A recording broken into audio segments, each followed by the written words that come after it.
It's the most wonderful time of the year. Hello friends, and welcome to my absolute favorite week of the entire year. In less than 24 hours, the NFL season will be officially underway. Let's start off with what's new with the NFL this season. What's different from seasons in the past, and how is the NFL evolving? First of all, there are some tweaks being made in the officiating department. For example, for the sake of consistency and accuracy, the NFL has decided to hire some full-time game officials. Throughout the season, you're going to be seeing these game officials using Microsoft Surface tablets in order to aid them in their decision-making process, which means absolutely nothing except that maybe someday my kids will ask me, "Mom, what does it mean to go under the hood?" So lastly, in terms of officiating changes, you'll notice this season that replay decisions are coming from NFL headquarters in New York by way of the new centralized replay model. So while we're on the topic of refs, in theory you should be seeing fewer penalties for excessive celebration this season because Roger Goodell and team have supposedly loosened up on previously rigid rules and are maybe going to allow the players to have a little bit of fun this year. But it's all fun and games until someone gets hurt, right? Or more specifically, gets a concussion. Despite the NFL's disassociation with the organization that conducted that CTE study, they still decided to go ahead and upgrade every NFL player's helmet to something a little bit more protective this year. Supposedly it's going to have a soft outer shell and it's going to reduce impact forces. Hopefully that translates to players staying safer and healthier out there for a longer time. And now for the moment we've all been waiting for, and by we all I mean I. Let's take a look at this week's games. There will only be 15 matchups this week because the NFL decided to postpone the Dolphins-Buccaneers game due to Hurricane Irma, which is now a Category 5 storm. Pretty scary. It's expected to hit South Florida this weekend, I believe. The Bucs and the Dolphins, it worked out okay because they both had a Week 11 bye.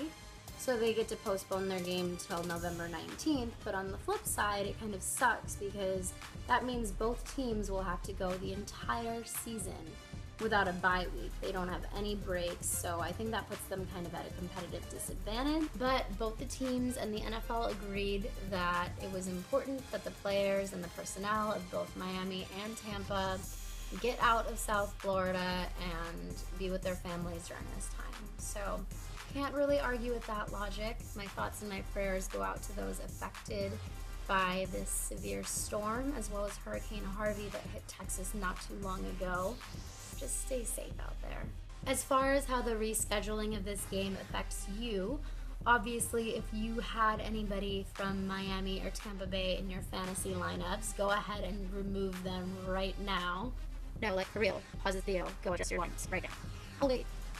Take out your Jameis Winston, sit your Cameron Brate, bench your Jarvis Landry, say bye-bye to Jay Cutler. Although what the heck was he doing in your lineup to begin with?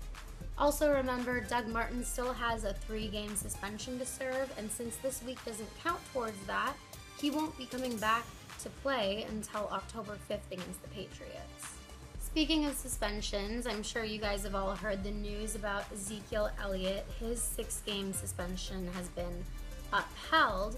However, he can still play in Week 1, which I'm not exactly sure why that is. I'm reading about it right now. Blah, blah, blah, blah, blah. In the absence of a ruling from Mr. Henderson at the outset of the hearing, the judge indicated his desire to have the appropriate time to consider all legal issues before making a ruling. To that end, the judge has asked counsel whether it was prepared to allow Mr. Elliott's suspension, if upheld, to begin after Week 1, allowing him time to make the ruling.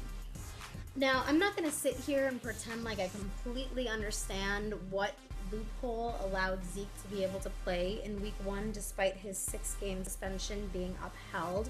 I know it had something to do with the judge having enough time to make a decision.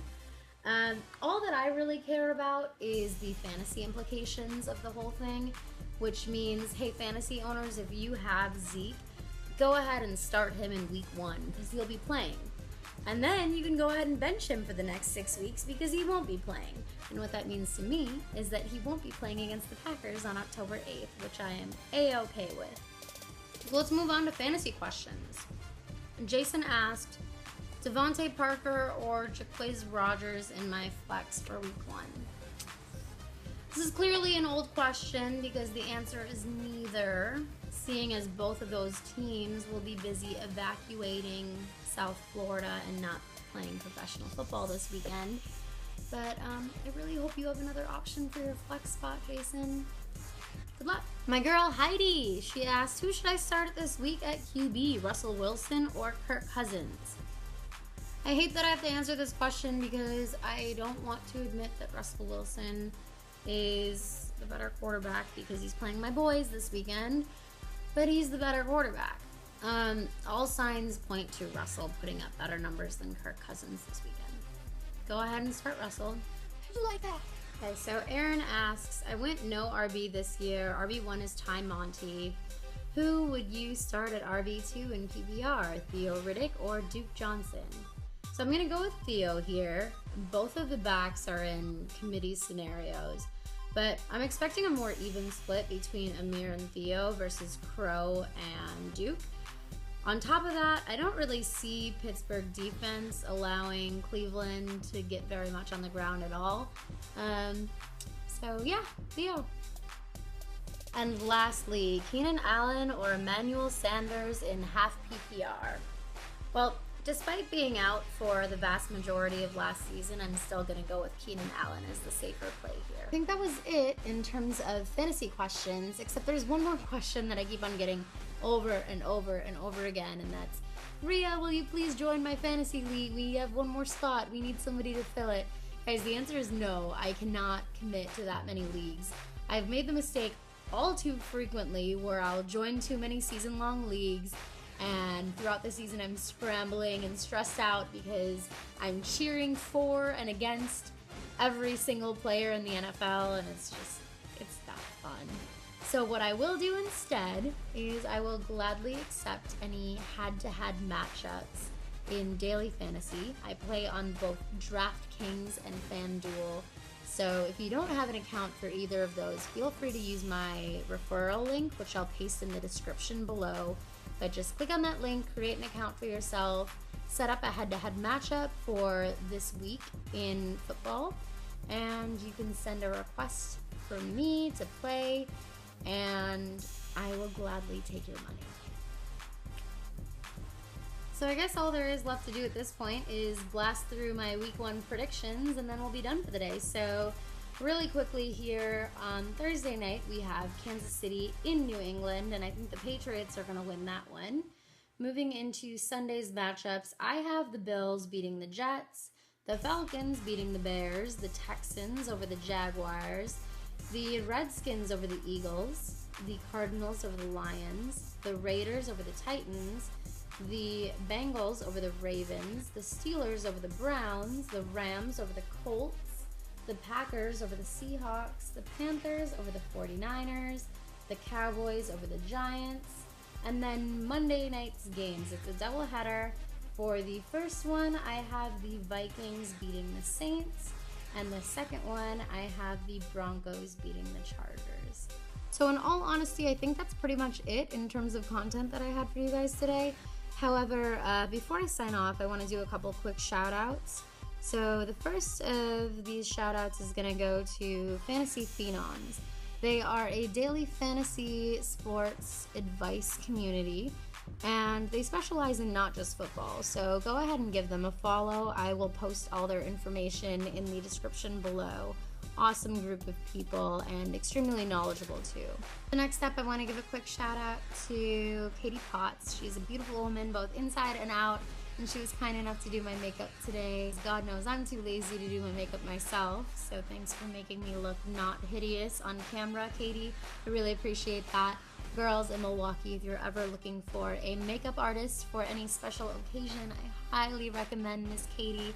Check her out. I will leave her information in the description below as well. And lastly, I just want to give a ginormous thank you to those of you who are watching this video as we speak, to those of you who've taken the time to like my previous videos, subscribe to my YouTube channel, share it with your friends, comment on the videos with your feedback, feed me your fantasy questions on Twitter, and more. I cannot overstate how much I appreciate you. Remember, my next video will be going up prior to the week 2 games starting, so probably next Thursday. If you have any questions or topics that you want me to address in that video, go ahead and send them my way. You can either post them in the comments below, or you can tweet at me at InstantRiyaPlay. And don't forget, if you want to challenge me in one of those head-to-head matchups on Daily Fantasy, you can either find me on DraftKings or FanDuel. Like I said, I will also post that information in the description below. Okay, football lovers, now go out there and enjoy every single moment of week 1 of NFL football. Good luck in all your fantasy matchups, and I will see you for next week's video.